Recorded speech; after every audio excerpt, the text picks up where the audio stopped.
اگر خدا ہے تو دنیا میں اتنا ظلم کیوں، غریبی کیوں، برائی کیوں، ایسے مسئلے کو وہ حل کیوں نہیں کرتا؟ اس سوال کے جواب کو جاننے سے پہلے خدا کے وجود کو لاجیکلی سمجھنے کی کوشش کرتے ہیں کہ خدا ہے یا نہیں ہے، اور اس کا جواب دینے لگا ہوں۔ کسی بھی آرگنائزیشن کے لیے ایک ہیڈ کا ہونا بہت ضروری ہے، چاہے وہ گھر ہو، دفتر ہو، اسکول ہو، کمپنی ہو یا کھیل کا میدان ہی کیوں نہ ہو، ہر جگہ ایک لیڈر کا ہونا بہت ضروری ہے۔ اگر گھر کی بات کریں تو گھر میں ایک گارجین ہوتے ہیں جن کے اوپر گھر کی ذمہ داری ہوتی ہے، گھر کے ممبر کی دیکھ ریکھ کرنا، بچوں کے پڑھنے لکھنے کی فکر کرنا، کھانے پینے کی بندوبست کرنا، باقی ضرورتوں کو پورا کرنے کے لیے وہ رسپانسبل ہوتے ہیں۔ اگر مان لیے جائے کہ گھر کے گارجین کا وجود ہی نہ ہو، ایگزسٹ ہی نہ کرے، اور ان کے جگہ پر بھی کوئی نہ ہو، تو کیا گھر چل پائے گا؟ نہیں چل سکتا ہے، ممکن ہی نہیں ہے۔ جب ایک چھوٹا سا گھر نہیں چل سکتا بنا گارجین کے، تو اتنا بڑا کائنات، اتنے سارے مخلوق جس میں ہم انسان ہیں، جانور ہیں، تمام کے تمام چیزیں ہیں، سورج چاند ستارے ہیں، گلیکسیز ہیں، کیا یہ اپنے آپ ہی چل رہے ہیں، اپنے آپ ہی مینج ہو رہے ہیں، وہ بھی لاکھوں کروڑوں اربوں سالوں سے؟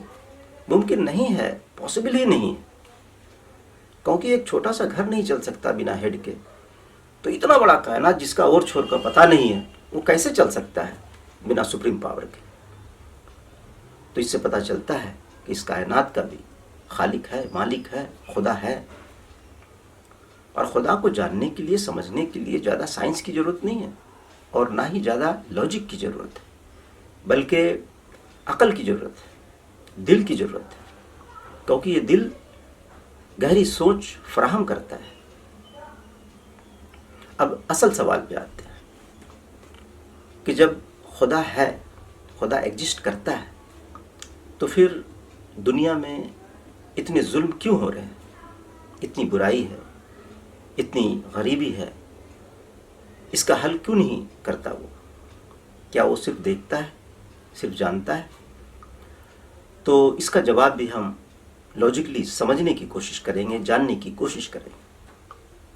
اللہ تعالیٰ نے ہم انسان کو الگ الگ طبقے میں بنایا ہے، کسی کو قوت دیا، طاقت دیا، حکومت دیا، تو کسی کو کمزور بنایا ہے۔ تو جن کو یہ حکومت ملی ہے، طاقت ملی ہے، قوت ملی ہے، تو ان کی یہ ذمہ داری بھی ہونی چاہیے کہ ایسے مسئلے کو حل کریں۔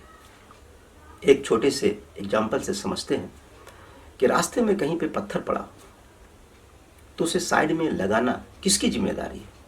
ہماری ہے نا، تاکہ کسی کو ٹھوکر نہ لگے، کوئی گرے نہیں۔ اللہ چاہے تو ہر مسئلے کو حل کر سکتا ہے، وہ ظلم کو بھی مٹا سکتا ہے، غریبی کو بھی ختم کر سکتا ہے، ہر پرابلم کو سولو کر سکتا ہے۔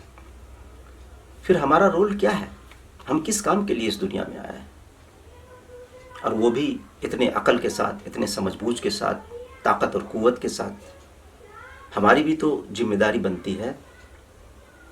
ایک مثال سے سمجھتے ہیں کہ پوری کی پوری جنگ اگر اکیلا راجہ ہی لڑے تو سپاہیوں کا کیا کام ہے؟ پورا کا پورا کھیل اگر کپتان ہی کھیلے تو باقی کھلاڑیوں کا کیا کام ہے؟ کس لیے ہیں وہ؟ ان کی بھی تو ذمہ داری ہے۔ تو بات اصل سمجھ میں آنی چاہیے۔ تو اپنی رسپانسبلٹی کو سمجھنا اور اسے عمل میں لانا بہت ضروری ہے، تاکہ ہم سب کی بھلائی ہو۔ اللہ تعالیٰ نے ہمیں اتنی صلاحیت دیا ہے، اتنی قوت دیا ہے، اتنا سمجھ بوجھ دیا ہے کہ ہم انسان چاند اور مارس پہ بستی بسانے کی کوشش کر رہے ہیں۔ کتنا ایفرٹ لگے گا وہاں پہ، کتنے چیلنجز کو فیس کرنے ہوں گے، جبکہ اس سے کم ایفرٹ میں دنیا کو بہتر بنایا جا سکتا ہے، خوشحال بنایا جا سکتا ہے۔ جب اتنی صلاحیت ہے ہمارے اندر، اتنی قوت ہے، اتنی قابلیت ہے، تو ہم اوپر والے کو دوشی کیسے ٹھہرا سکتے ہیں کہ وہ کچھ نہیں کرتا؟ جبکہ اسی نے ہمیں اتنی قابلیت دیا ہے، اتنی صلاحیت دیا ہے، تو بھلا وہ کیوں کرے؟ تو جس طرح سے ہم اپنی زندگی کو سنوارتے ہیں، اپنے گھروں کو سجاتے ہیں، اسی طرح دنیا کو سجانا، سنوارنا، خوشحال بنانا ہمارا کام ہے، ہماری ذمہ داری ہے۔ وآخر دعوانا الحمد للہ رب العالمین۔